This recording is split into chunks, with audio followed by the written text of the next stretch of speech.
معراج رسول اللہ، معراج رسول اللہ، معراج رسول اللہ، معراج رسول اللہ۔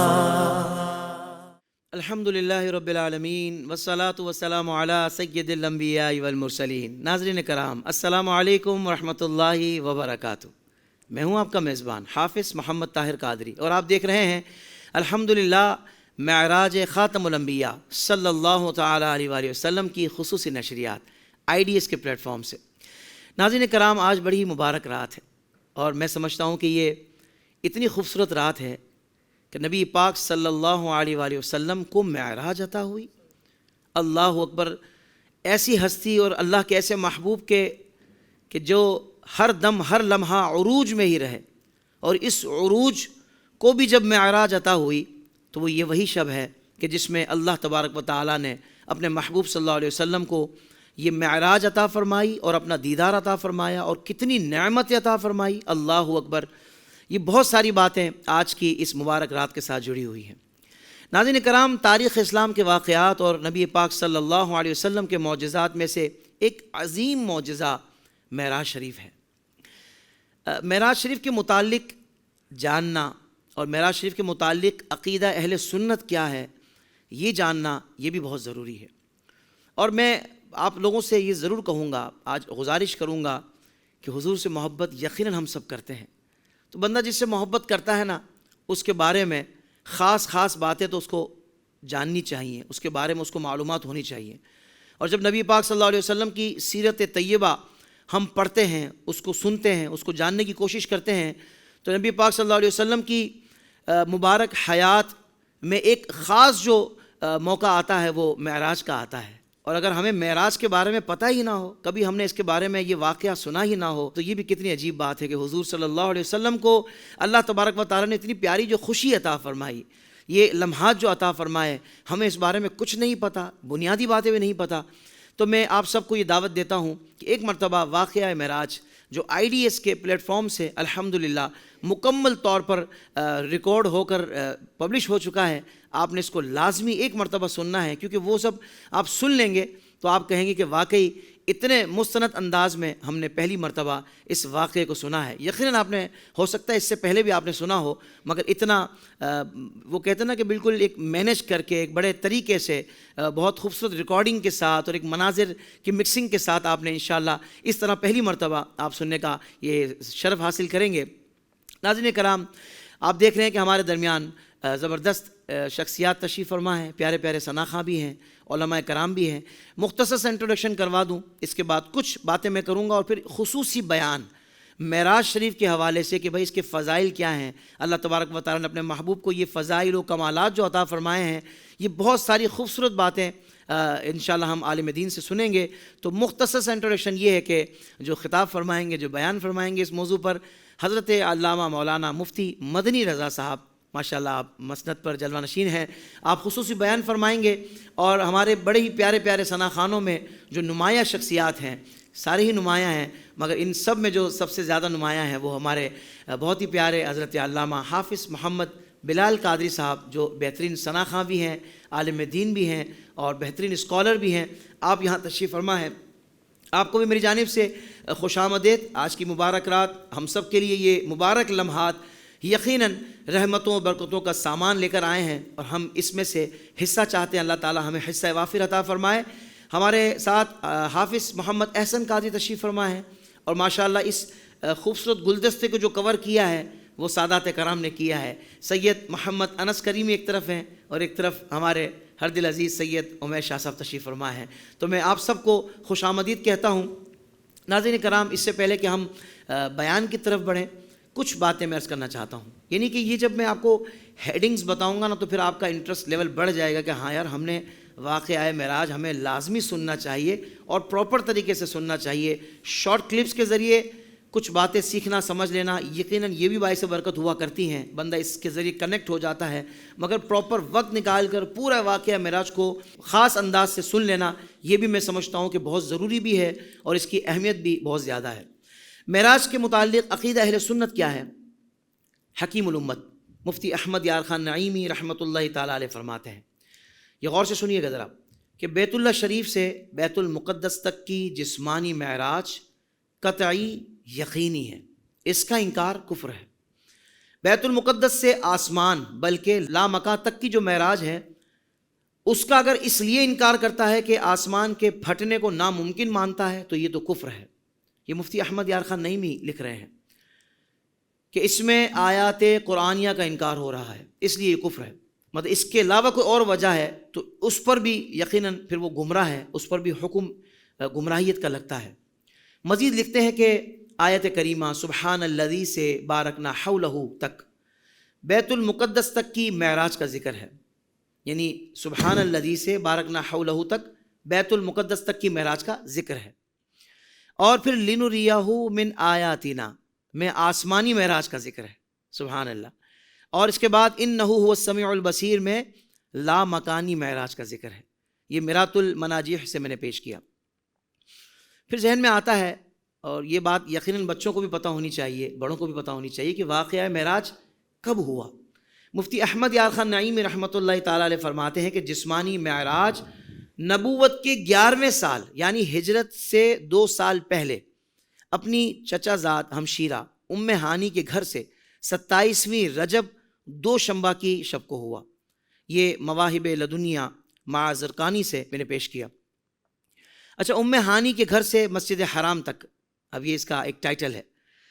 کہ معراج کی ابتدا کہاں سے ہوئی۔ اس بارے میں شارح بخاری علامہ محمود عینی حنفی رحمۃ اللہ علیہ فرماتے ہیں کہ نبی کریم صلی اللہ علیہ وسلم حضرت ام ہانی رضی اللہ عنہا کے گھر پر آرام فرما رہے تھے جو شعب ابی طالب کے پاس تھا۔ گھر کی چھت کھل گئی، فرشتہ اندر داخل ہوا اور آپ صلی اللہ علیہ وسلم کو گھر سے مسجد الحرام لائے، جبکہ آپ پر اونگ کا اثر تھا۔ یہ عمدۃ القاری سے پیش کیا۔ پھر آگے کے جو واقعات ہیں وہ بھی بڑے انٹرسٹنگ ہیں، وہ بھی بڑے دلچسپ ہیں اور بڑے ہی کمال ہیں۔ نبی پاک صلی اللہ علیہ وسلم کی شان اس میں کس انداز سے واضح ہو رہی ہے، شان کا بیان ہو رہا ہے۔ مسجد حرام سے نکلنے کے بعد آپ نے 3 مقامات پر نماز پڑھی، اللہ اکبر۔ اب اس کا میں تھوڑا سا آپ کو بتاتا ہوں کہ براق پر سوار ہونے کے بعد بیت المقدس کی طرف آپ صلی اللہ علیہ وسلم کا سفر شروع ہوا۔ اس دوران آپ صلی اللہ علیہ وسلم نے مختلف مقامات پر نماز ادا فرمائی اور مختلف مشاہدات کیے۔ ان میں سے چند کا ذکر کیا جاتا ہے۔ آپ نے بیت المقدس کی طرف جاتے ہوئے دوران سفر 3 مقامات پر جب نماز پڑھی، چنانچہ آپ صلی اللہ علیہ وسلم ارشاد فرماتے ہیں کہ دوران سفر ایک مقام پر حضرت جبرائیل نے عرض کیا اتریے اور نماز پڑھ لیجئے۔ میں نے اتر کر نماز پڑھی، پھر عرض کیا معلوم ہے کہ آپ نے کس جگہ نماز پڑھی ہے؟ پھر کہنے لگے آپ نے طیبہ یعنی مدینہ پاک میں نماز پڑھی ہے اور اسی کی طرف آپ کی ہجرت ہوگی۔ پھر ایک اور مقام پر عرض کیا کہ اتر کر نماز پڑھ لیجئے۔ میں نے اتر کر نماز پڑھ لی۔ جبرائیل علیہ السلام نے عرض کیا معلوم ہے آپ نے کہاں نماز پڑھی ہے؟ پھر کہنے لگے آپ نے طور سینہ پر نماز پڑھی ہے، جہاں اللہ پاک نے حضرت موسیٰ علیہ السلام کو ہم کلامی کا شرف عطا فرمایا تھا، یعنی وہ مقام وہ ہے طور سینہ۔ پھر ایک اور جگہ عرض کیا کہ اتر کر نماز پڑھ لیجئے۔ میں نے اتر کر نماز پڑھی۔ جبرائیل نے عرض کیا معلوم ہے کہ آپ نے کہاں نماز پڑھی ہے؟ پھر کہنے لگا آپ نے بیت لحم میں نماز پڑھی ہے، جہاں حضرت عیسیٰ علیہ السلام کی ولادت ہوئی تھی۔ یہ نسائی صفحہ نمبر 81 اور حدیث نمبر 448 سے میں نے یہ پیش کیا ہے۔ اچھا، دوران سفر کے چند مشاہدات ہیں، اس بارے میں بھی ظاہر بات ایک تفصیل ہے۔ پھر بیت المقدس آپ کی جب آمد ہوئی، اللہ اکبر، ایک روایت میں ہے کہ حضور انور صلی اللہ علیہ وسلم بیت المقدس میں باب یمانی سے داخل ہوئے، پھر مسجد کے پاس آئے اور وہاں اپنی سواری باندھ دی۔ سیرت حلبیہ میں ہے، آپ صلی اللہ علیہ وسلم ارشاد فرماتے ہیں کہ میں نے براق کو اسی حلقے میں باندھا کہ جہاں انبیاء کرام علیہ السلام اپنی سواریاں باندھا کرتے تھے۔ پھر مسجد میں داخل ہوا اور 2 رکعتیں پڑھی، پھر باہر نکلا تو بخاری شریف کی روایت کے مطابق یہاں آپ کے پاس دودھ شراب کے 2 پیالے لائے گئے۔ آپ نے انہیں ملاحظہ فرمایا اور پھر دودھ کا پیالہ قبول فرما لیا، اور اس پر حضرت جبرائیل علیہ السلام کہنے لگے یعنی تمام تعریفیں اللہ عز و جل کے لیے ہے جس نے آپ صلی اللہ علیہ وسلم کی فطرت کی جانب رہنمائی فرمائی۔ آپ صلی اللہ علیہ وسلم شراب کا پیالہ قبول فرماتے تو آپ صلی اللہ علیہ وسلم کی امت گمراہ ہو جاتی۔ صحیح البخاری سے صفحہ نمبر 1181 اور حدیث نمبر 4709 سے میں نے پیش کیا۔ ناظرین کرام، انبیاء کرام علیہم السلام کی امامت نبی پاک صلی اللہ علیہ وسلم نے بیت المقدس مسجد اقصیٰ میں فرمائی، اللہ اکبر۔ یعنی پیارا صلی اللہ علیہ وسلم جب بیت المقدس میں تشریف لائے تو انبیاء کرام علیہم السلام جمع تھے۔ حضرت جبریل علیہ السلام نے پیارا صلی اللہ علیہ وسلم کو آگے کیا اور پھر نبی پاک صلی اللہ علیہ وسلم نے امامت فرمائی. یہ نسائی شریف سے پیش کیا. پھر انبیاء کرام کی بھی خطبے ہوئے، اور اس کے بعد آسمانوں کی طرف جو آپ کا سفر ہے اس کا بھی ایک بڑا تفصیلی سلسلہ ہے بیان کرنے کا، اور جنتی اور جہنمی جو ارواح ہیں یہ بھی کچھ مشاہدات اس طرح کے بھی ہوئے، اس کی بھی ایک تفصیل ہے. یعنی یہ واقعہ معراج کا میں تھوڑا سا آپ کو ایک آئیڈیا کروا رہا ہوں تاکہ اندازہ ہو کہ ہاں یار یہ ساری چیزیں ہمیں پتہ ہونی چاہیے. اور پھر سدرۃ المنتہا، اللہ اکبر، آسمانوں کے بعد مزید قرب خاص کی طرف کا سفر کا آغاز ہوا. اس بارے میں پیارے آقا صلی اللہ علیہ وسلم ارشاد فرماتے ہیں کہ پھر میں سدرۃ المنتہا تک اٹھایا گیا. سدرۃ المنتہا بیری کا ایک نورانی درخت ہے، اور ظاہر بات ہے کہ اس کے بارے میں بھی خوبصورت منظر کشی کی گئی ہے، بتایا گیا ہے کہ سدرۃ المنتہا کا وہ ماحول کیسا ہے، کس طرح کا بنا ہوا ہے، وہاں کس طرح کی نہریں ہیں، اور بہت ساری چیزیں اس حوالے سے بھی ایک تفصیل ہے. پھر مقام استوا، اس کے بارے میں بھی ذکر ہے. پھر حضرت جبرائیل علیہ السلام کی انتہا، کہ آپ کا آخری سفر حضرت جبرائیل علیہ السلام کا کہاں تک کا تھا، اور آپ کی جو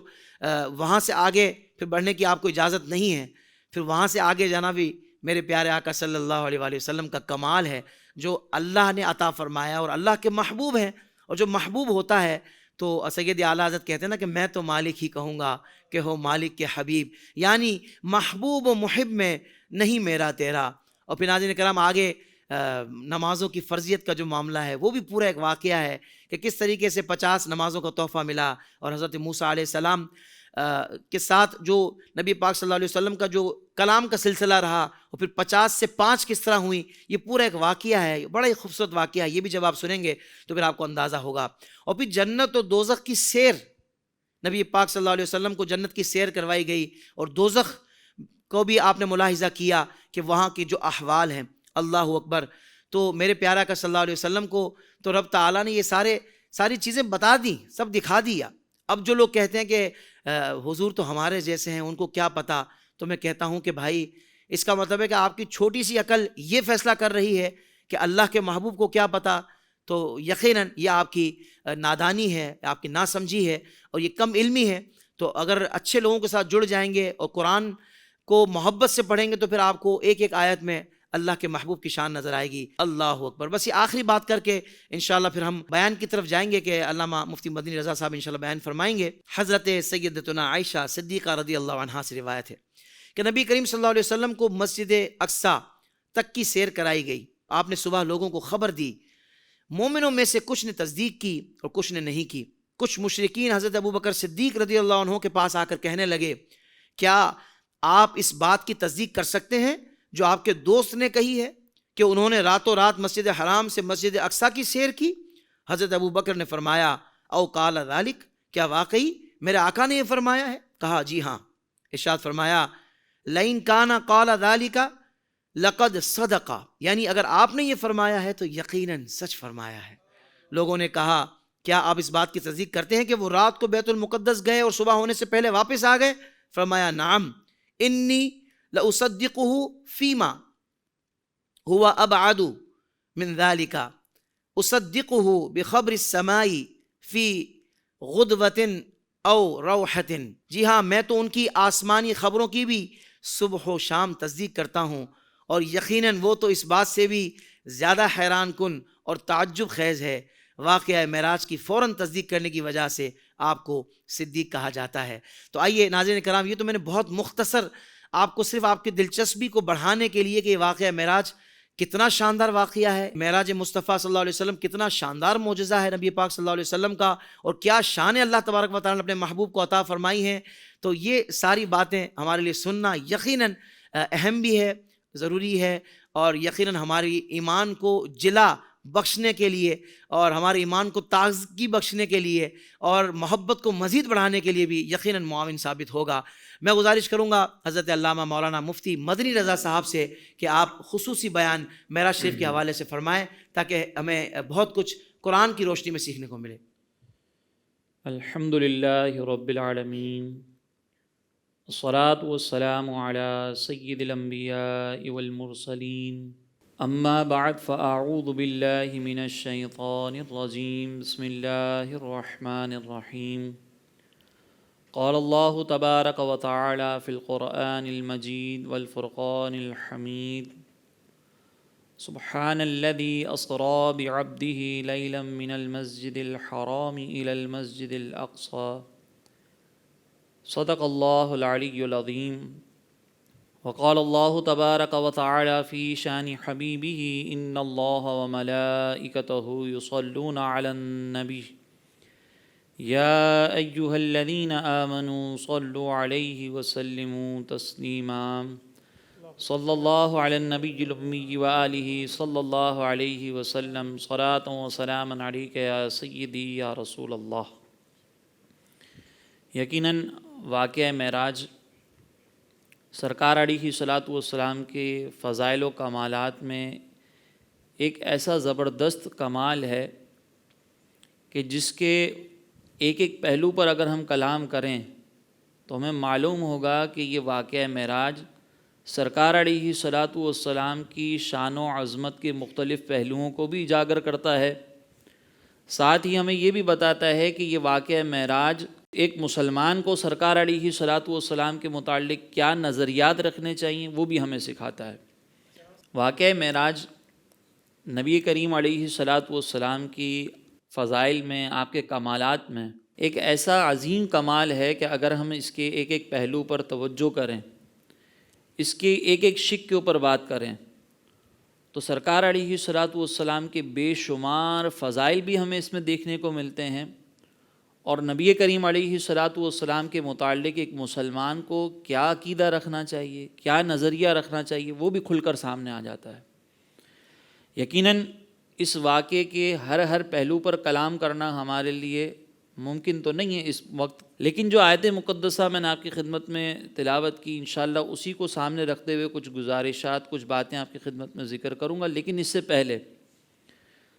اس طرف توجہ کریں کہ اللہ تبارک و تعالیٰ نے سابقہ انبیاء علیہم السلام کو جتنے بھی معجزات عطا فرمائے، انہی معجزات کی جنس میں سے اگر کوئی معجزہ سرکار علیہ الصلاۃ والسلام کو عطا کیا گیا تو سابقہ انبیاء کو جب وہ معجزہ عطا ہوا تو وہ کمال عطا ہوا، لیکن جب سرکار علیہ الصلاۃ والسلام کو عطا ہوا تو وہ کمال کی انتہاؤں پہ پہنچ کر عطا ہوا۔ آپ دیکھیں حضرت ابراہیم علیہ السلام کے لیے نار نمرود روشن کی گئی تو وہاں پر اللہ تبارک و تعالیٰ نے آگ کو حکم دیا تو آگ حضرت ابراہیم علیہ السلام پر ٹھنڈی ہو گئی اور اس نے جلایا نہیں۔ اب یہاں جو شخصیت موجود ہے وہ اللہ کے نبی کی ذات ہے، وہ بنفس نفیس یہاں پر موجود ہیں اور آگ وہاں پر ٹھنڈی ہو رہی ہے۔ جلال الدین سیوطی رحمۃ اللہ تعالیٰ علیہ خصائص کبریٰ میں فرماتے ہیں کہ حضرت عباد بن عبد الرحمن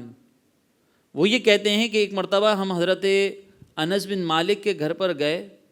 تو انہوں نے اپنی کنیز کو حکم دیا کہ دسترخوان لگاؤ، اور ساتھ ہی ایک رومال بھی منگوا لیا۔ اب جب وہ رومال لایا گیا تو اس رومال کو کچھ دھونے کی حاجت تھی، اس کو ضرورت تھی کہ اس کو دھویا جائے،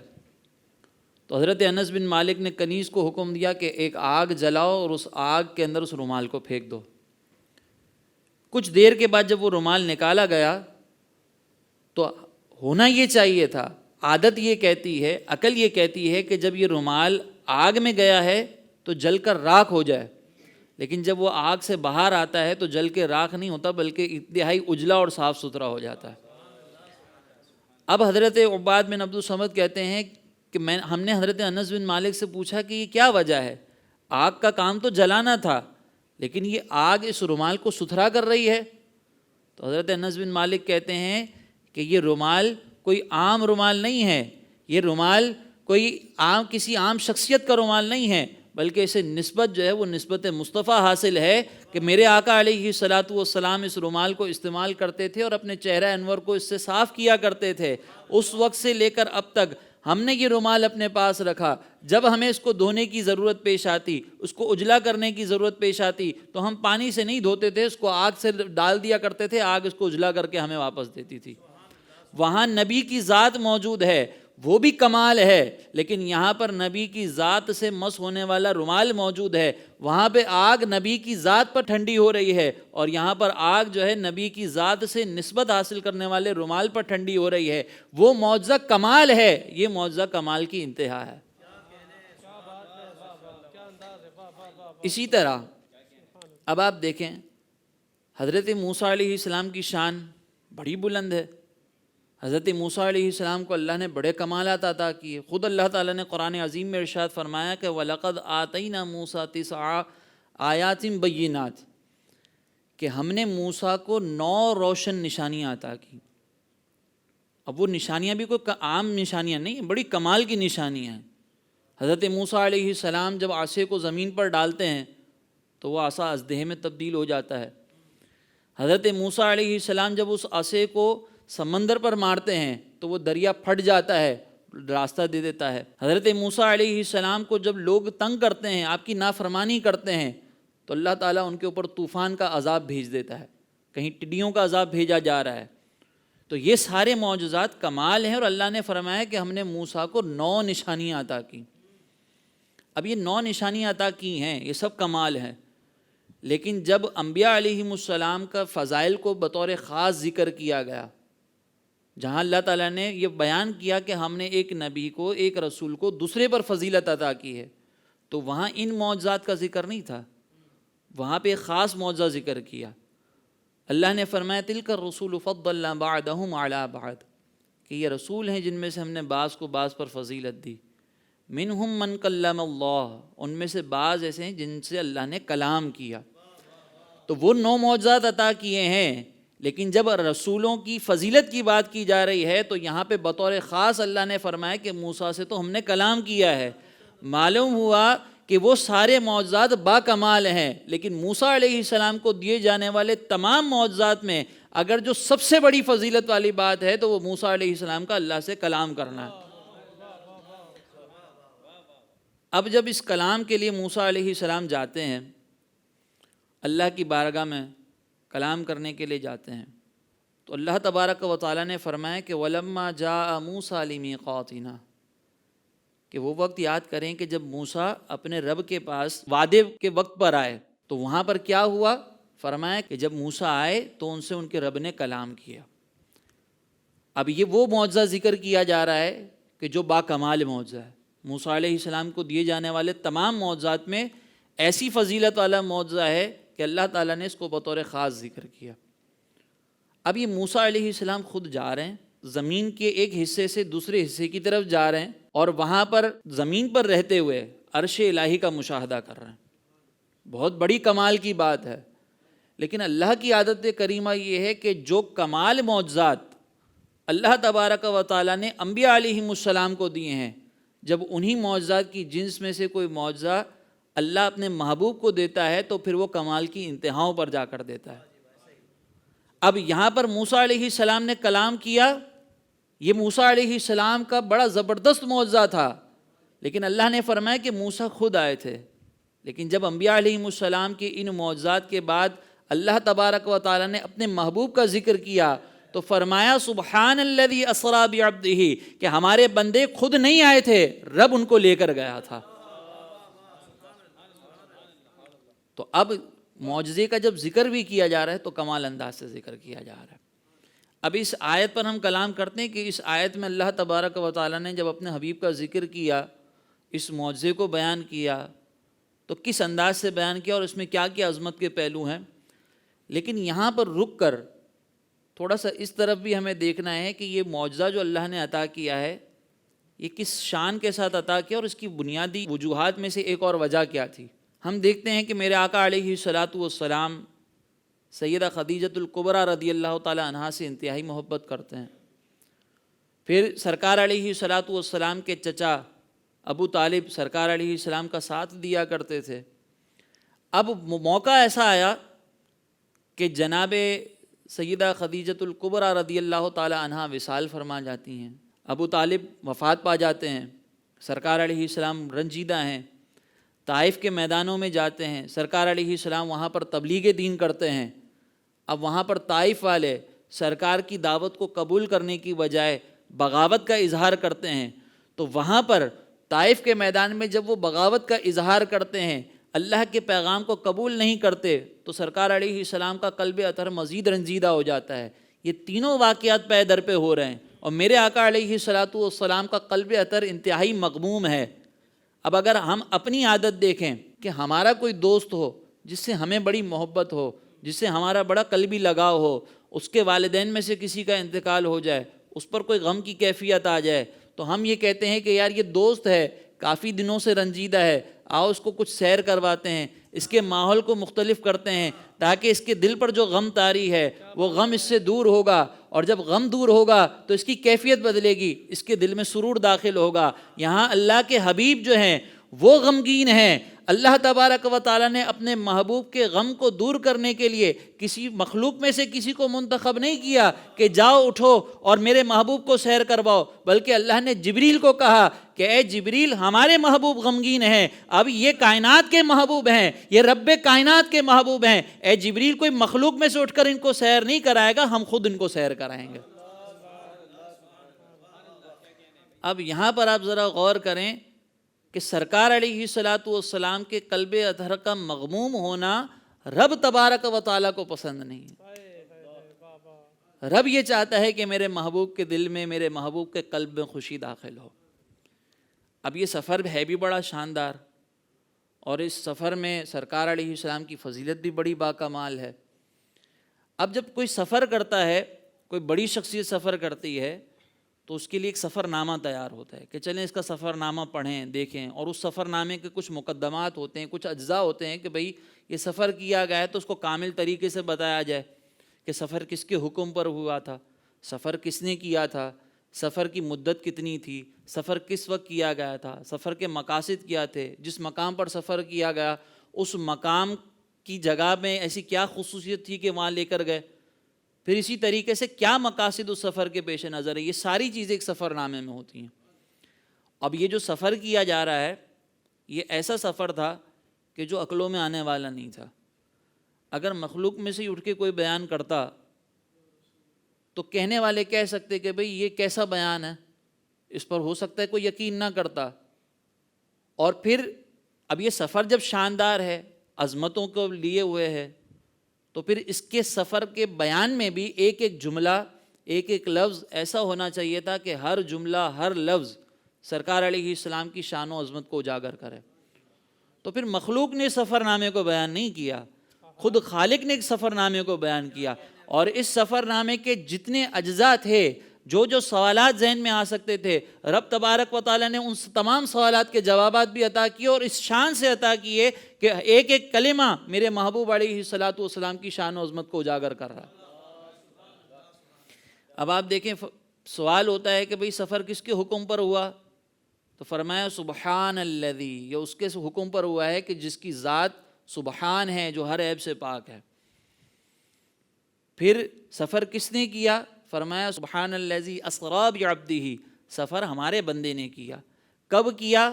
تو فرمایا اسرا، یہ سفر جو ہے وہ رات کے وقت کیا گیا۔ رات کے کتنے حصے میں کیا گیا، اس سفر کی ڈیوریشن کیا تھی، تو فرمایا لیلن، بڑی قلیل سی تھی۔ سفر کے آغاز کہاں سے ہوا، فرمایا من المسجد الحرام، انتہا کہاں پر ہوئی، الی المسجد الاقصی۔ اس مسجد اقصیٰ کی خصوصیت کیا تھی کہ وہاں پر جو ہے وہ سفر کروایا گیا، تو فرمایا کہ الذی بارکنا حولہ،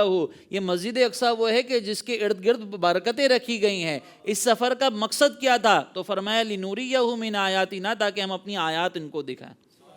آیات کا مشاہدہ کروائیں۔ تو یہ تو سفر نامے کے اندر جتنے سوالات ہو سکتے تھے سب بیان کر دیے گئے۔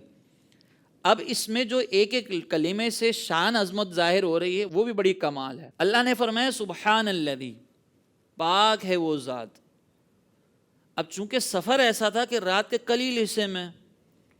تو اگر کوئی عقل انسانی اس سفر کے بارے میں سوچنے کی کوشش کرے،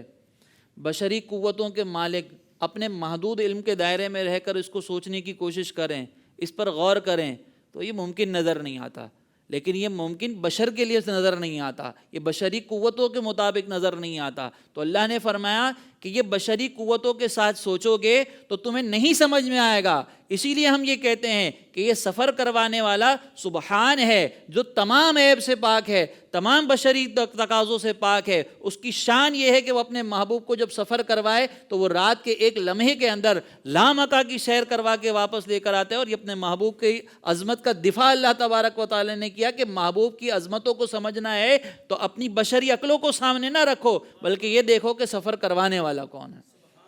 پھر اس کے بعد اللہ نے فرمایا الذی، اچھا یہ لفظ الذی بھی بڑا زبردست ہے. یہاں پہ اللہ تبارک و تعالیٰ نے سبحان کہہ کر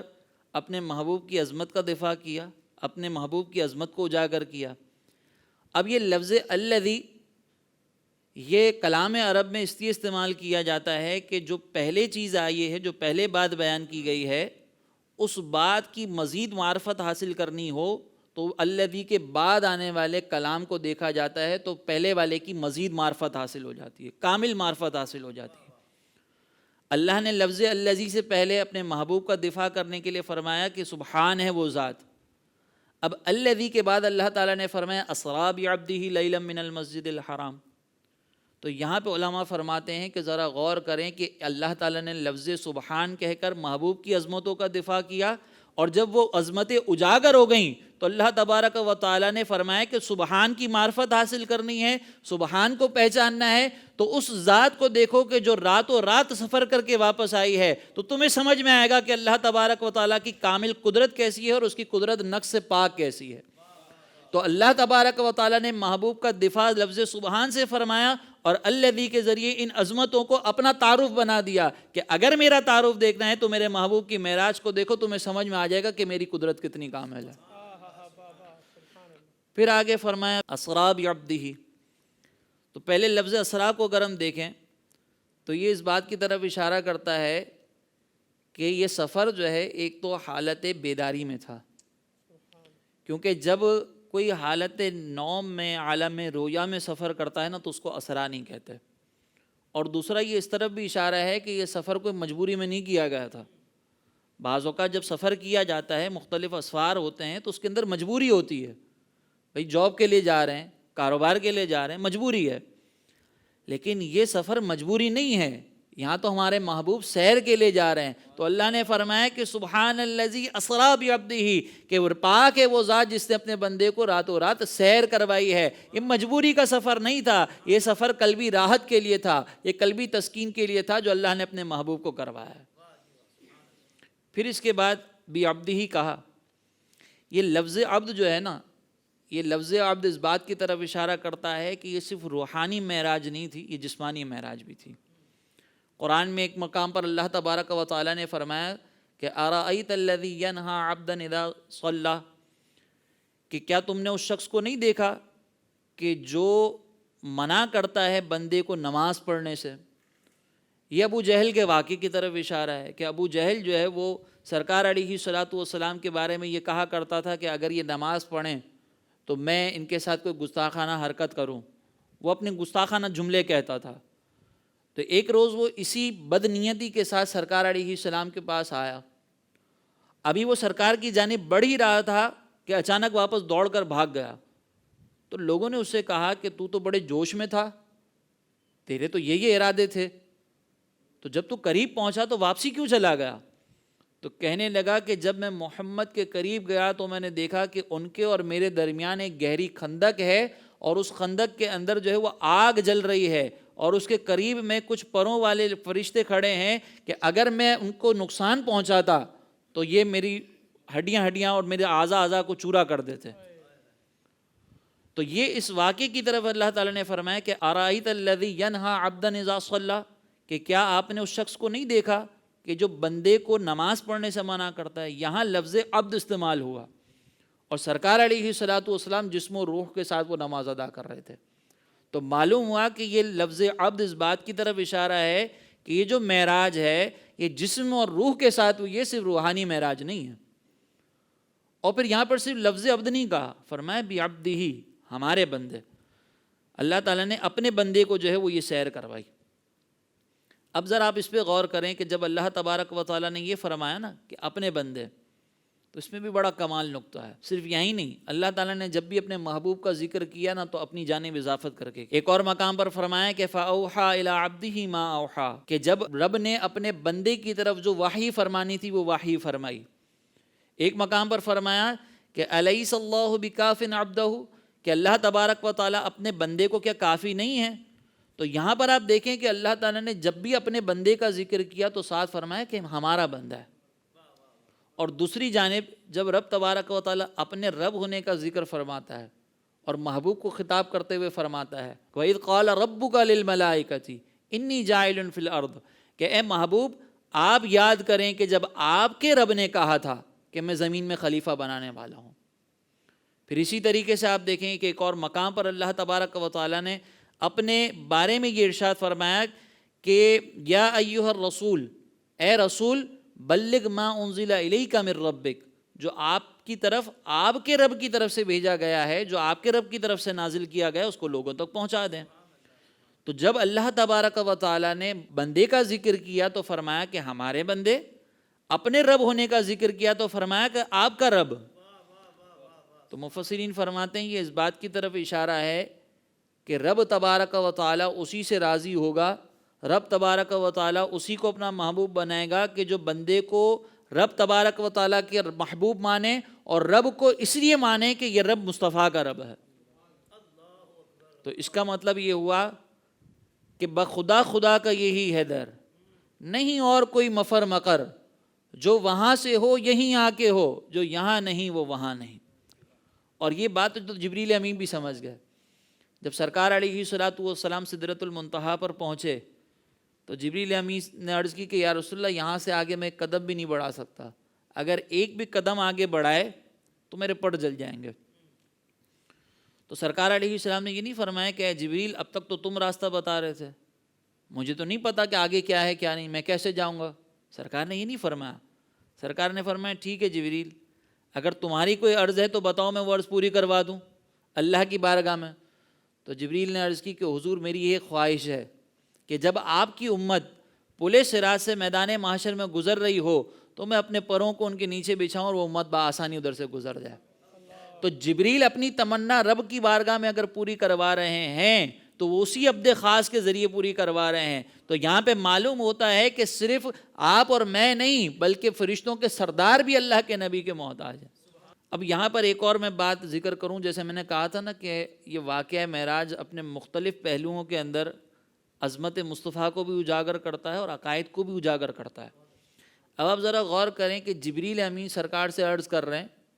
کہ یا رسول اللہ، اگر میں یہاں سے آگے جاؤں گا تو میرے پر جل جائیں گے، اور جبریل ہیں نوری مخلوق، جبریل ہیں نور، اور سرکار علیہ الصلوۃ والسلام اس دنیا میں لباس بشریت کے اندر ہے۔ اب یہاں پر اگر ہم دیکھتے ہیں تو نور بشر کی بارگاہ میں یہ عرض کر رہا ہے کہ میں جل جاؤں گا، تو معلوم یہ ہوتا ہے کہ یہ جو بشر آگے جا رہے ہیں وہ صرف بشر نہیں ہیں بلکہ وہ نوری بشر ہیں۔ جب ان کی بشریت غالب ہوتی ہے تو بشریت کے کامل تقاضے ان کے ساتھ نظر آتے ہیں، اور جب ان پر نورانیت غالب ہوتی ہے تو ایسی زبردست غالب ہوتی ہے کہ نوری مخلوق پیچھے رہ جاتی ہے اور وہ آگے چلے جاتے ہیں۔ آج کے دور میں جو یہ کہتے ہیں نا کہ سرکار علیہ الصلوۃ والسلام بشر ہیں بشر ہیں بشر ہیں، تو یہ انداز اگر توہین والا ہو اور توہین کے طور پر کہا جائے تو ایسے شخص کو اپنے ایمان کی فکر کرنی چاہیے۔ اور صحیح عقیدہ وہی ہے کہ میرے آقا علیہ الصلوۃ والسلام بشر تو ہیں، لیکن یہ وہ بشر نہیں ہیں کہ جو آپ اور میں ہیں، یہ وہ بشر ہیں کہ اللہ تبارک و تعالیٰ نے ان کی تخلیق جب فرمائی تو ان کو نورانیت کے ساتھ تخلیق فرمایا، اور اس دنیا میں جب بھیجا ہے تو لباس بشریت میں بھیجا ہے۔ پھر اس کے بعد اللہ تبارک و تعالیٰ نے جو فرمایا نا کہ یہ کمال ہے، یہ کمال ہے اور ہمارا تعارف ہے، تو یہ کمال کیسے ہے؟ تو فرمایا کہ رات کے قلیل حصے میں گئے،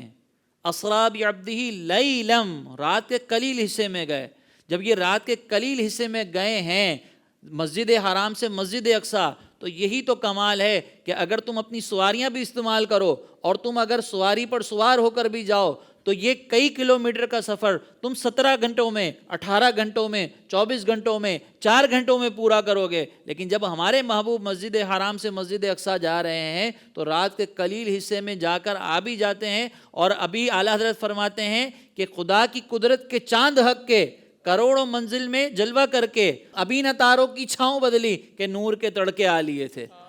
تو اعلیٰ حضرت فرماتے ہیں کہ اتنا قلیل وقت تھا، اتنا قلیل وقت تھا کہ تارے بھی اپنی جگہ پر موجود تھے اور میرے آقا علیہ السلام ہو کر آ گئے۔ آخر میں بس میں یہاں پر ایک عرض کروں کہ جو مسجد حرام سے مسجد اقصیٰ کا سفر تھا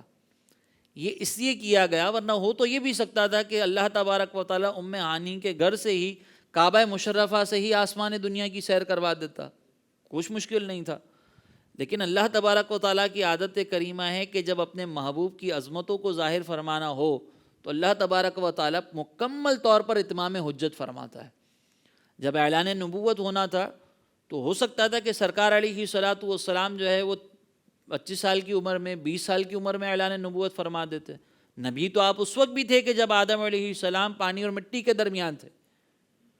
لیکن آپ نے اعلان نبوت 40 سال کے عرصے میں کیا۔ وجہ اس کی یہ تھی کہ اتمام حجت ہو جائے کہ یہ تمہارے درمیان موجود ہیں، تم نے ان کا اوڑھنا بچھونا دیکھا ہے، تم نے یہ دیکھا ہے کہ جب یہ تجارت کرتے ہیں، جب یہ کسی کے ساتھ معاملہ کرتے ہیں تو جھوٹ نہیں بولتے، امانت ان کے پاس رکھوائی جائے تو امانت میں خیانت نہیں کرتے، صادق بھی ہیں، امین بھی ہیں، تم اپنی زبان سے کہتے ہو۔ جب اتمام حجت ہو گیا، جب تم نے جان لیا کہ یہ جھوٹے نہیں ہیں، جب تم نے یہ مان لیا کہ یہ سچ کہتے ہیں، تو پھر تم ان کے نبی ہونے کے سلسلے میں کیوں ان کو جھوٹا قرار دیتے ہو؟ اس کا مطلب یہ ہے کہ نقص ہمارے حبیب کی ذات میں نہیں ہے، نقص تمہاری عقلوں کے اندر ہے کہ یہ کمال چیز دیکھنے کے باوجود بھی تم ایمان قبول نہیں کرتے۔ اتمام حجت ہے۔ تو اسی طریقے سے یہاں پر آپ دیکھیں کہ اللہ تبارک و تعالیٰ اگر براہ راست ام ہانی کے گھر یا مسجد حرام سے آسمان دنیا کی سیر کروا دیتا تو پھر اتمام حجت کیسے ہوتا؟ اسی لیے اللہ تبارک و تعالیٰ نے پہلے اپنے محبوب کو وہ سفر قلیل وقت کے اندر طے کروایا کہ جس سفر کو عام لوگ بہت زیادہ وقت کے اندر طے کرتے تھے، اور وہ جانتے تھے کہ یہ اللہ کے محبوب ہیں، انہوں نے مسجد اقصیٰ اس سے پہلے کبھی نہیں دیکھی ہے۔ اب جب اللہ کے حبیب جو ہے وہ مسجد اقصیٰ کی سیر کی خبر دیتے ہیں، وہ سامنے سے کہتے ہیں کہ اچھا بتائیں مسجد اقصیٰ کیسی تھی، تو میرے آقا علیہ الصلاۃ والسلام یہ بھی بتاتے ہیں کہ مسجد اقصیٰ میں سیڑھیاں کتنی تھیں، یہ بھی بتاتے ہیں کہ مسجد اقصیٰ میں دروازے کتنے تھے، کھڑکیاں کتنی تھی۔ یہ اتمام حجت ہو گیا کہ جو رب اپنے محبوب کو مسجد حرام سے مسجد اقصیٰ لمحے بھر میں لے جا سکتا ہے، وہ آسمان دنیا پر بھی لے جا سکتا ہے۔ تو اسی لیے ہم واقعہ معراج کو اگر دیکھیں صرف اس ایک آیت کو سامنے رکھ کر،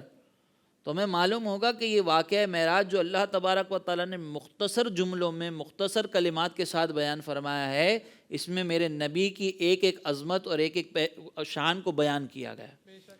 ویسے تو اور بہت سارا کلام اس پر ہو سکتا ہے، لیکن کہنے کا مقصد صرف اتنا ہے کہ سرکار علیہ الصلاۃ والسلام کو جو معجزات اللہ تبارک و تعالیٰ نے عطا فرمائے ہیں اور جو سرکار علیہ السلام کی شان ہے، اس کو ہم نے سامنے رکھنا ہے، اور اس طرح سے سامنے رکھنا ہے کہ وہ سبحان ہے جس نے اپنے محبوب کو تمام شانیں عطا کی ہیں۔ اسی لیے اگر کوئی شان اللہ کے نبی کی سامنے آئے نا تو عشق کا تقاضا یہ ہونا چاہیے کہ سبحان کی طرف نظر رکھیں اور پھر اس کے بعد کہیں کہ سبحان نے اپنے محبوب کو عطا کی ہے۔ اللہ تبارک و تعالی ہمیں اور آپ تمام کو اللہ تبارک و تعالی یہ سعادت عطا فرمائیں کہ ہم سرکار علیہ الصلاۃ والسلام سے کامل محبت کرنے والے ہوں، کامل اطاعت کرنے والے ہوں، اور سرکار علیہ الصلاۃ والسلام کی عظمت کے جتنے پہلو ہیں ان کو سامنے رکھ کر سرکار علیہ الصلاۃ والسلام کے عشق میں اللہ تعالی ہمیں زندگی عطا فرمائے، اور سرکار علیہ الصلاۃ والسلام کی محبت میں اللہ تعالی ہمیں موت عطا فرمائے۔ آمین۔ وما علینا الا البلاغ المبین۔ سبحان اللہ، سبحان اللہ، ماشاء اللہ۔ ناظرین کرام، آپ نے دیکھا کہ حضرت علامہ مولانا مفتی مدنی رضا صاحب نے قرآن پاک سے ابھی واقعتاً آپ نے جو جملہ آخر میں کہا نا، اس پہ کلام بہت ہو سکتا ہے، مگر آپ نے فقط قرآن پاک کی جو آیات جن میں معراج شریف کا ذکر اللہ تبارک و تعالیٰ نے فرمایا، اسی پر کلام کرتے ہوئے آپ نے جو گفتگو فرمائی ہے، میں کہتا ہوں کہ نہ ماننے والا بھی آج یقیناً اس روشنی کو، اس نور کو محسوس کر رہا ہوگا کہ جو اللہ تبارک و تعالیٰ نے اس آیت میں جس نور کا اور جس روشنی کا اظہار فرمایا ہے، جو محبوب کو عظمت عطا فرمائی ہے۔ تو میں امید کرتا ہوں انشاءاللہ کہ یہ دل کی کلی کو کھلانے کے لیے یہ بیان انشاءاللہ معاون ثابت ہوگا۔ اور پھر آپ نے جو خوبصورت جملہ کہا کہ بھائی جو محبوب صلی اللہ علیہ وسلم کی محبت ہے نا، وہ تقاضا کرتی ہے اطاعت کا، کہ ان کی اطاعت کی جائے۔ تو آپ اور میں یقیناً محبت کرتے ہیں تو یقیناً اطاعت ہونی چاہیے، پھر یقیناً محبت اور اگر اطاعت اور مگر اطاعت یہ نہیں ہونا چاہیے۔ میں کہتا ہوں محبت یقینی ہے تو اطاعت کے راستے پر بھی آ جائیں، جیسا حضور چاہتے ہیں، جیسا نبی پاک صلی اللہ علیہ وسلم نے ہمیں تعلیم فرمایا ہے، جو آپ کی تعلیمات ہیں امت کے لیے۔ آئیے آج نیت کرتے ہیں، اور معراج کی شب اللہ تبارک و تعالیٰ نے محبوب کو یہ تحفہ عطا فرمایا کہ اپنا دیدار عطا فرمایا، سیر کروائی، معراج عطا فرمائی، اور پھر امت کے لیے نمازوں کا تحفہ عطا فرمایا۔ تو میں کہتا ہوں آج کی رات ہم یہ تحفہ نبی پاک صلی اللہ علیہ وسلم کی بارگاہ میں پیش کریں کہ یا رسول اللہ، ہم یہ نیت کرتے ہیں انشاءاللہ آج کی رات کہ آپ کی رضا کے لیے ہم آپ کی اطاعت والی راہ پر اب انشاءاللہ پریکٹیکل ہو جائیں گے۔ دیکھیں ماننے والے تو ہیں جبھی تو ایمان والے ہیں، اگر مانیں گے نہیں تو ایمان والے کیسے کہلائیں گے؟ ہم ماننے والے ہیں۔ مگر میں کہتا ہوں کہ جب عقیدہ سچا ہے، جب نظریات اچھے ہیں، اور جب جس طرح ماننے کو کہا گیا، جس طرح ایمان والے کو کہا گیا کہ اس طرح مانو گے تو ایمان والے ہوگے، تو ہم اس طرح ماننے والے ہیں، تو کیوں نہ عمل میں بھی ہم پریکٹیکل ہو جائیں اور اطاعت کی راہ پر یوں چل نکلیں کہ اب جو بھی کام ہوگا میں نے اللہ اس کے رسول کی رضا کے لیے کرنا ہے، ناراضگی والے کاموں سے بچنا ہے۔ اللہ تبارک و تعالیٰ آپ کو خوب جزائے خیر عطا فرمائے۔ مفتی صاحب بہت بہت بہت خوبصورت آپ نے بیان فرمایا۔ میں کہتا ہوں لوگوں نے آپ کا یہ ایک نظارہ آپ کا یہ بھی دیکھا، آپ کا ایک انداز یہ بھی دیکھا، ماشاءاللہ یقیناً ہمیں تو بہت دل کو بھایا ہے، اور بالخصوص جس طرح آپ نے قرآن پاک سے بیان کیا، یہ بہت خاص، مجھے بہت زیادہ میں اس سے متاثر ہوا ہوں۔ میرا متاثر ہونا کیا ہے؟ یقیناً جو قرآن کی بات کرے گا دنیا اس شخصیت سے بھی متاثر ہوگی، ان کے کلام سے بھی متاثر ہوگی، اور یقیناً ایسے ہی لوگ ہمارے لیے رول ماڈل بھی رہیں گے ہمیشہ۔ اللہ آپ کو جزائے خیر عطا فرمائے۔ میں گزارش کروں گا علامہ حافظ محمد بلال قادری صاحب سے کہ ہدیہ عقیدت پیش فرما دیں۔ ہے صف آرا، ہے صف آرا، سب حور و ملک اور غلما خلد سجاتے ہیں، ہے صف آرا، سب حور و ملک اور غلما خلد سجاتے ہیں، ایک دھوم ہے عرش اعظم پر، ایک دھوم ہے عرش اعظم پر، مہمان خدا کے آتے ہیں، ایک دھوم ہے عرش اعظم پر، مہمان خدا کے آتے ہیں، ہے آج فلک روشن روشن، ہے تارے بھی جگمگ جگمگ، ہے آج فلک روشن روشن، ہے تارے بھی جگمگ جگمگ، محبوب خدا کے آتے ہیں، محبوب خدا کے آتے ہیں، محبوب خدا کے آتے ہیں، محبوب خدا کے آتے ہیں، ہے صف آرا، سب حور و ملک اور غلما خلد سجاتے ہیں، قربان میں شان و عظمت پر سوئے ہیں آقا بستر پر، قربان میں شان و عظمت پر سوئے ہیں آقا بستر پر، جبریل امی حاضر ہو کر، جبریل امی حاضر ہو کر، معراج کا مژدہ سناتے ہیں، ایک دھوم ہے عرش اعظم پر، مہمان خدا کے آتے ہیں، جبریل امین براق لیے جنت سے زمین پر آ پہنچے، جنت سے زمین پر آ پہنچے، جبریل امین براق لیے جنت سے زمین پر آ پہنچے، بارات بارات فرشتوں کی آئی، بارات فرشتوں کی آئی، معراج کو دولہا جاتے ہیں، بارات فرشتوں کی آئی، معراج کو دولہا جاتے ہیں، یہ عز و جلال اللہ اللہ، یہ عز و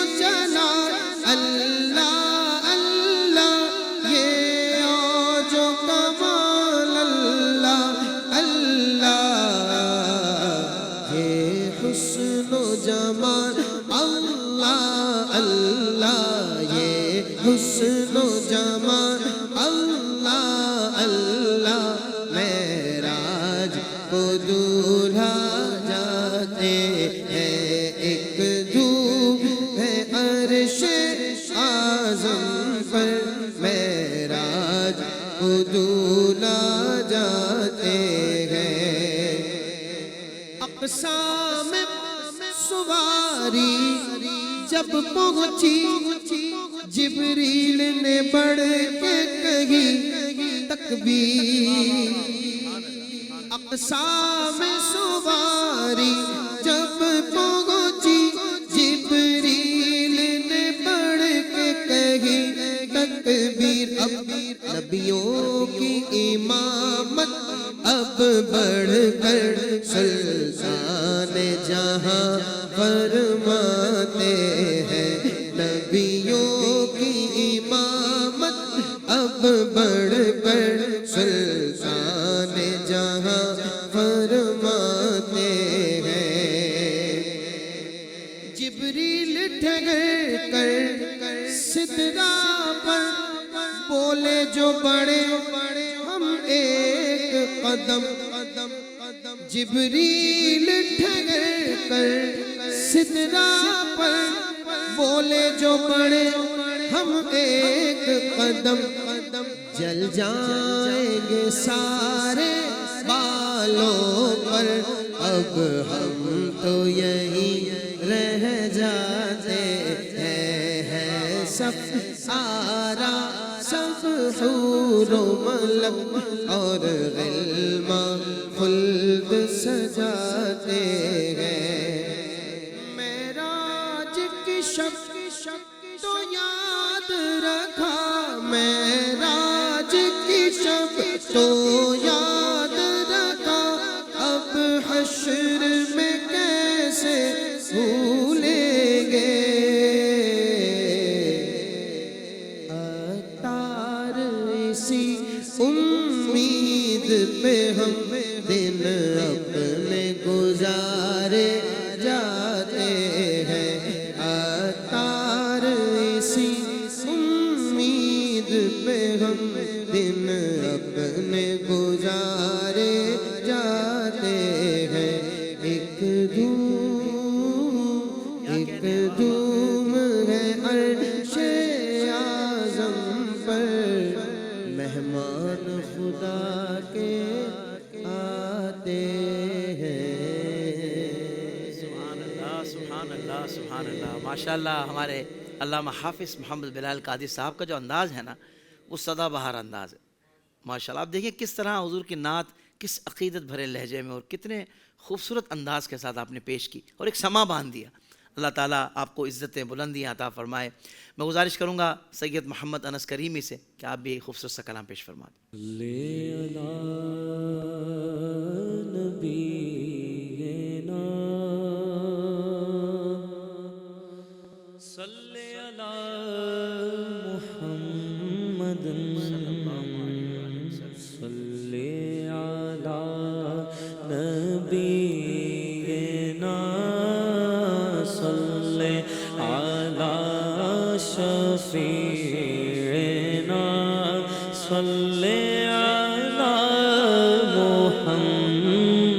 دیں عرش کی عقل دنگ ہے شرف میں آسمان ہے جانے مراد اب کدھر جانے مراد اب کدھر ہائے تیرا مکان ہے عرش پہ تازہ چھیڑ چھاڑ فرش پہ طرف دھوم دام عرش پہ تازہ چھیڑ چھاڑ فرش پہ طرف دھوم دام کان جدھر لگائیے کان جدھر لگائیے تیری ہی داستان ہے صلی نبینا صلی علی محمد ایک تیرے رخ کی روشنی شین ہے دو جہان کی انس کا انس اسی سے ہے انس کا انس اسی سے ہے جان کی وہ ہی جان ہے وہ جو نہ تھے وہ جو نہ تھے تو کچھ نہ تھا وہ جو نہ ہو تو کچھ نہ ہو جان ہے وہ جہان کی جان ہے وہ جہان کی جان ہے تو جہان ہے خوف نہ رکھے رضا ذرا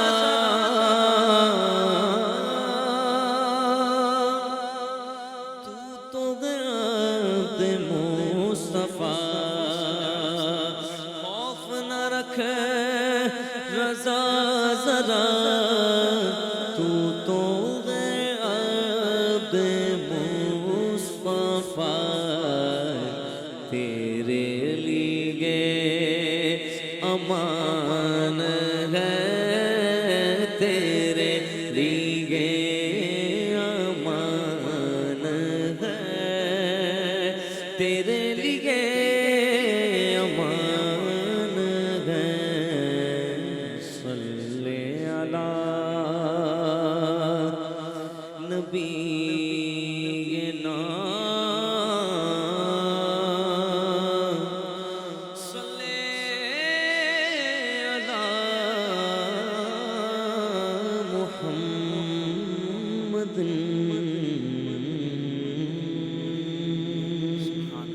سبحان اللہ سبحان اللہ، کیا کہنے ماشاء اللہ۔ سیدی اعلیٰ حضرت امام اہل سنت مجدد دین و ملت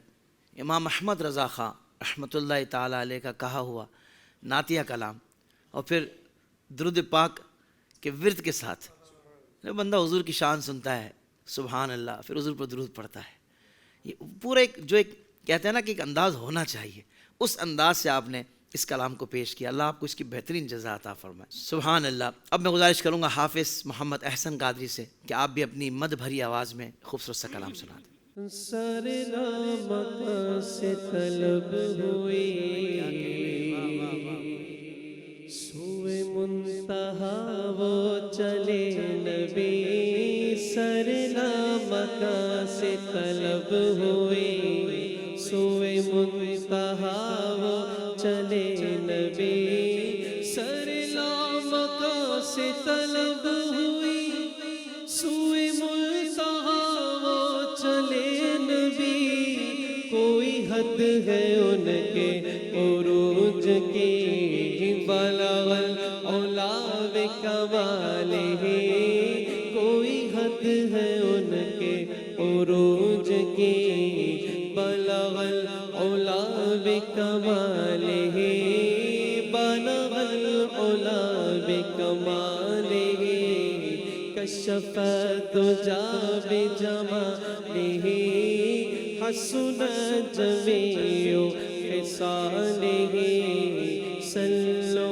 علیہ وآلہ سر عرش پر ہے تیری گزر دل فرش پر ہے تیری نظر سر عرش پر ہے تیری گزر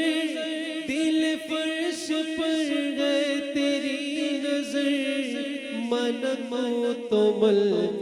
میں کوئی شے نہیں وہ جو تجھ پہ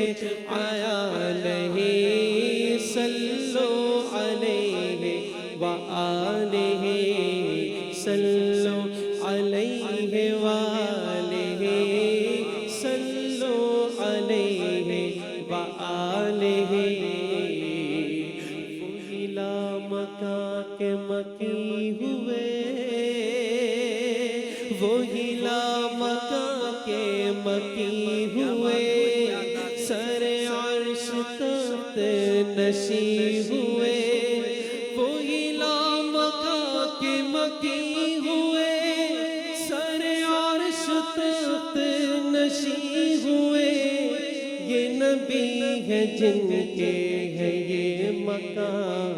وہ خدا ہے جس کا مکان نہیں یہ نبی ہے جن کے ہے یہ مکان وہ خدا ہے جس کا مکان نہیں صلو علیہ وآلہ صلو علیہ وآلہ جس چاہ در پہ بلا لیا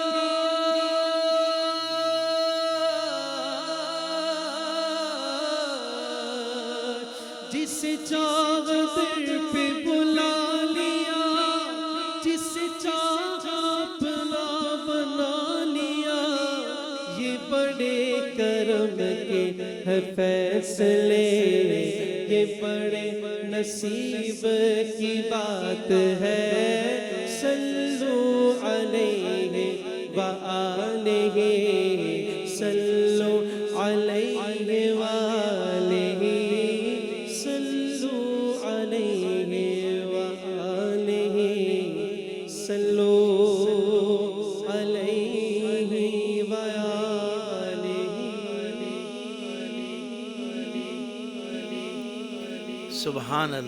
سبحان اللہ ماشاء اللہ. کیا کہنا ہے حسن بھائی.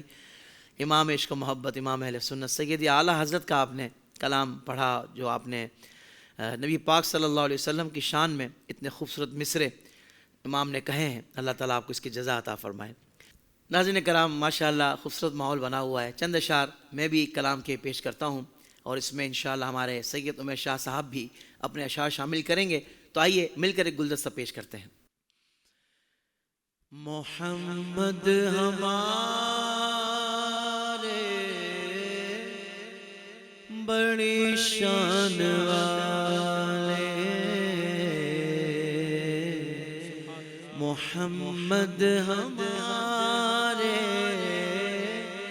بڑی شان والے لگاتے ہیں ایمان والے محمد ہمارے بڑی شان والے محمد ہمارے بڑی شان والے محمد ہمارے بڑی شان والے. چاند ٹکڑے ہوا واہ کیا بات ہے چاند ٹکڑے ہوا واہ کیا بات ہے ڈوبا سورج پھرا واہ کیا بات ہے زمانہ فضا واہ کیا بات ہے زمانہ فضا واہ کیا بات ہے آپ کی مصطفیٰ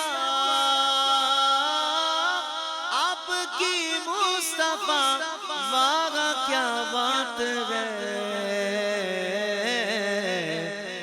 محمد ہمارے بڑی شان والے محمد ہمارے بڑی شان والے آقا ہمارے بڑی شان والے جب حبیب خدا کی ولادت ہوئی، رب کے فضل و کرم کی عنایت ہوئی، رب کے فضل و کرم کی عنایت ہوئی، کعبے کو آپ کی جب زیارت ہوئی، کعبے کو آپ کی جب زیارت ہوئی، کعبہ بھی جھوم اٹھا، کعبہ بھی جھوم اٹھا، واہ کیا بات ہے، محمد ہمارے بڑی شان والے، محمد ہمارے بڑی شان والے، دھوم ہے ابھی اس قصہ پاک کی، عقل حیران ہے ماہ و افلاک کی، دھوم ہے ابھی اس قصہ پاک کی، عقل حیران ہے ماہ و افلاک کی، انگلیوں سے میرے مصطفیٰ آپ کی، انگلیوں سے میرے مصطفیٰ آپ کی، آب رحمت بہا، آب رحمت بہا، واہ کیا بات ہے، محمد ہمارے بڑی شان والے، محمد ہمارے بڑی شان والے، آقا ہمارے بڑی شان والے، دلوں سے غم مٹاتا ہے محمد نام ایسا ہے، دلوں سے غم مٹاتا ہے محمد نام ایسا ہے، نگر اجڑے وساتا ہے محمد نام ایسا ہے، کوئی یعقوب سے پوچھے کہ یوسف مل گئے کیسے، کوئی یعقوب سے پوچھے کہ یوسف مل گئے کیسے، یہ بچھڑوں کو ملاتا ہے محمد نام ایسا ہے، یہ بچھڑوں کو ملاتا ہے محمد نام ایسا ہے، اور انہی کے نام سے پائی فقیروں نے شہنشاہی، انہی کے نام سے پائی فقیروں نے شہنشاہی، رب سے بھی ملاتا ہے محمد نام ایسا ہے، رب سے بھی ملاتا ہے محمد نام ایسا ہے، اور محبت کے کنول کھلتے ہیں ان کو یاد کرنے سے، محبت کے کنول کھلتے ہیں ان کو یاد کرنے سے، بڑی خوشبوئیں لاتا ہے محمد نام ایسا ہے، بڑی خوشبوئیں لاتا ہے محمد نام ایسا ہے، اور مدد حاصل ہے مجھ کو آج بھی شاہ مدینہ کی، مدد حاصل ہے مجھ کو آج بھی شاہ مدینہ کی، میری بگڑی بناتا ہے محمد نام ایسا ہے، میری بگڑی بناتا ہے محمد نام ایسا ہے۔ مصطفیٰ مصطفیٰ مصطفیٰ مصطفیٰ مصطفیٰ مصطفیٰ مصطفیٰ کہیے مصطفیٰ مصطفیٰ مصطفیٰ مصطفیٰ مصطفیٰ مصطفیٰ یا مصطفیٰ صلی علی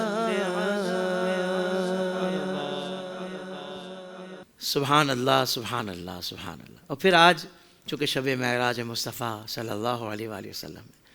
بڑے قصیدے پڑھے جاتے ہیں، بڑی خوبصورت خوبصورت کلام پڑھے جاتے ہیں، مجھے نہ جانے کیوں ایسا لگتا ہے کہ اگر آج کی شب وہ جو اعلیٰ حضرت نے قصیدہ معراج لکھا نا، اگر اس کے اشعار شامل نہ کیے جائیں نا تو کچھ تشنگی رہ جاتی، بزم میں کچھ لگتا ہے کہ یار ابھی کچھ ہو جاتا نا، یہ بھی ہو جاتا تو بھائی سبحان اللہ۔ تو میں چاہوں گا کہ ہم سب مل کر قصیدہ معراج شریف کے چند اشعار پڑھیں گے، اور ہمارے علامہ حافظ بلال صاحب سے میں گزارش کروں گا کہ آپ آغاز کریں گے تو ہم بھی آپ کے ساتھ جڑ جائیں گے انشاءاللہ۔ میرے محمد پیارے بنے ہیں دولہا دولہا، میرے محمد بنے ہیں دولہا میرے محمد پیارے بنے ہیں دولہا دولہا میرے محمد بنے ہیں دولہا بنے ہیں دولہا میرے محمد پیارے بنے ہیں دولہا دولہا میرے محمد بنے ہیں دولہا سب حور و ملک اور غلما خل سجاتے ہیں ایک دھوم ہے عرش اعظم پر مہمان خدا کے آتے ہیں وہ سرور کشور رسالت جو عرش پر جلوہ گر ہوئے تھے نئے نرالے عرب کے ساما عرب کے مہمان کے لیے تھے بہار گئے شادیاں مبارک چمن کو آبادیاں مبارک ملک فلک اپنی اپنی لے میں یہ گھر انادل کا بولتے تھے وہاں فلک پر یہاں زمین میں رچی تھی شادی مچی تھی دھومیں وہاں فلک پر یہاں زمین میں رچی تھی شادی مچی تھی دھومیں ادھر سے انوار ہنستے آتے ادھر سے نفحات اٹھ رہے تھے میرے محمد بنے ہیں دولہا میرے محمد بنے ہیں دولہا میرے محمد پیارے بنے ہیں دولہا دولہا میرے محمد بنے ہیں دولہا پڑتی تھی ان کے رخ کی کہ عرش تک چاندنی تھی چھٹکی وہ رات کیا جگمگا رہی تھی جگہ جگہ نصب آئینے تھے نئی دلہن کی پبند میں کعبہ نکھر کے سورا سور کے نکھرا حجر کے صدقے کمر کے ایک دل یہ رنگ لاکھوں بناؤ کے تھے نظر میں دولہا کے پیارے جلوے حیا سے محراب سر جھکائے سیاہ پردے کے منہ پر آنچل تجلی ذات بہت سے تھے خوشی کے بادل امڑ کے آئے دلوں کے تاؤں سے رنگ لائے خوشی کے بادل امڑ کے آئے دلوں کے تاؤں سے رنگ لائے وہ نغمہ نات کا سما تھا وہ نغمہ نات کا سما تھا حرم کو خود وجہ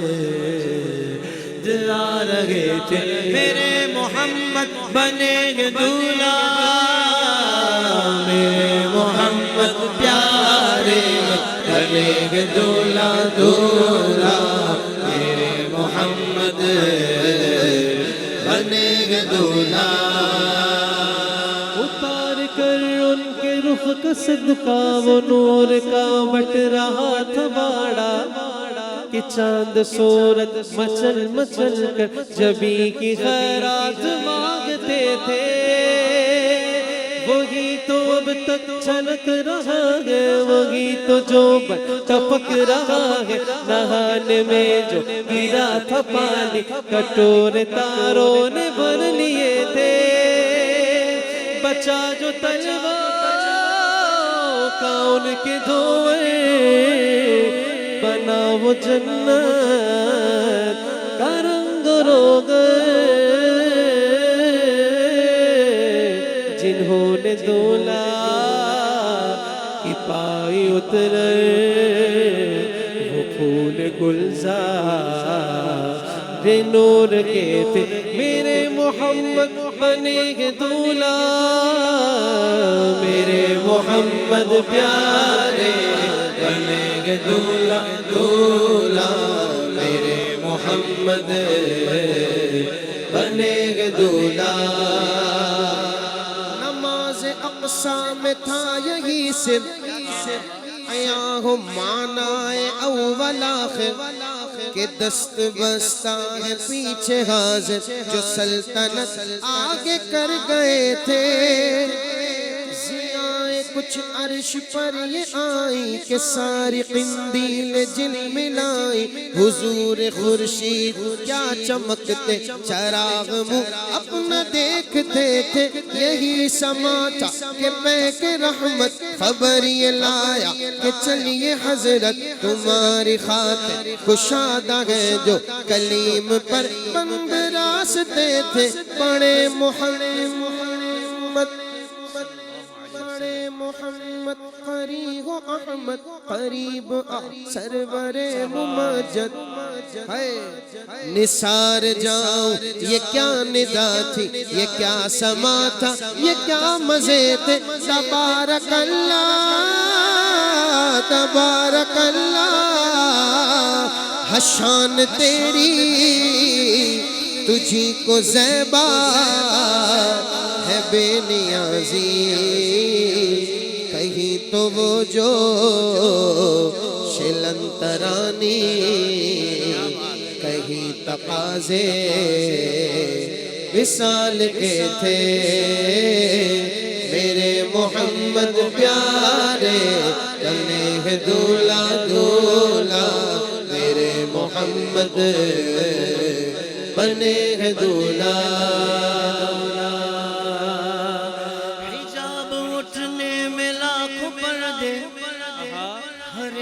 پردے میں لاکھوں جلوے عجب گھڑی تھی کہ وصل و فرقت جنم کے بچھڑے گلے ملے تھے وہی ہے اول وہی ہے آخر وہی ہے باطن وہی ہے ظاہر اسی کے جلوے اسی سے ملنے اسی سے اس کی طرف گئے تھے کمان امکان کے جھوٹے نکتوں تم اول آخر کے پھیر میں ہو محیط کی چال سے تو پوچھو کدھر سے آئے کدھر گئے تھے خدا کی قدرت کہ چاند حق کے کروڑوں منزل میں جلوہ کر کے ابھی نہ تاروں کی چھاؤں بدلی کہ نور کے تڑے کے آلیے تھے میرے محمد بنے گے دولہا میرے محمد پیارے بنے گے دولہا دولہا میرے محمد بنے گے دولہا میرے محمد پیارے بنے گے دولہا دولہا میرے محمد بنے گے دولہا نبی رحمت شفیع امت رضا پہ للہ ہو عنایت اسے بھی ان خلعتوں سے حصہ جو خاص رحمت کے آبٹے تھے ثنائے سرکار ہے وظیفہ قبول سرکار ہے تمنا نہ شاعری کی ہوس نہ پرواہ ردی تھی کیا کیسے قافیے تھے میرے محمد بنے ہیں دولہا میرے محمد پیارے بنے ہیں دولہا دولہا میرے محمد بنے ہیں دولہا میرے محمد پیارے بنے ہیں دولہا میرے